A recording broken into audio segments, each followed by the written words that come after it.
सिंधुदुर्ग किल्ल्याच्या तटबंदीला पडलेल्या भगदाडामुळे शिवप्रेमींमध्ये तीव्र नाराजी व्यक्त होत आहे।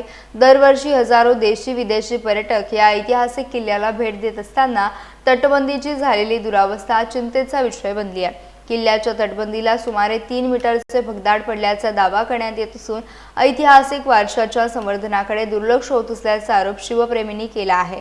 यापूर्वी पुरातत्व विभागाकडून करण्यात आलेल्या दुरुस्तीच्या कामांवरही प्रश्नचिन्ह उपस्थित करण्यात आलं असून या घटनेसाठी संबंधित विभाग आणि सरकार जबाबदार असल्याचा आरोप करण्यात आला आहे। तसेच राजकीय घडामोडींमध्ये व्यस्त राहण्यापेक्षा ऐतिहासिक वारशाचे जतन आणि संवर्धन करण्यावर शासनाने प्राधान्य द्यावे अशी मागणी देखील शिवप्रेमींनी केली आहे।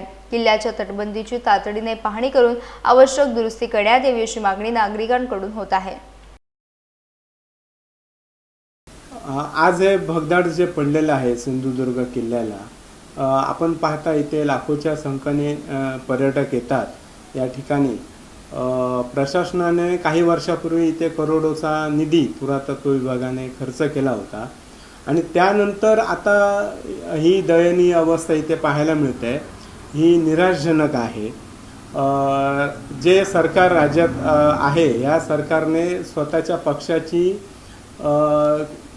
तटबंदी इतर पक्षातल्या लोकांना फोडून बांधण्यापेक्षा या किल्ल्यांवर त्यांनी लक्ष द्यावा, जेणेकरून तरुण युवा जो वर्ग इथे आहे यांना हे भविष्यात पाहता येईल। हे किल्ले आता तुम्ही पाहिलात तर तिथे 3 मीटरचा जवळजवळ भगदाड पडलेला आहे। मग पुरातत्व विभागाने जे काही काम केलं ते नक्की काय केलं बरं? तो भगदाड पडलाय कुठे? पूर्व दिशेला, म्हणजे फ्रंटला पडलाय, जिथे पाण्याचा मारा नसतो। पाण्याचा मारा हा दक्षिणेकडनं असतो, मागच्या साईडने। मग पुढेही जर अशी तटबंदी भगदाड पडत असेल तर पुरातत्व विभाग याला जिम्मेदार आहे आणि सध्याचे सत्ताधिकारी हे देखील जबाबदार आहेत।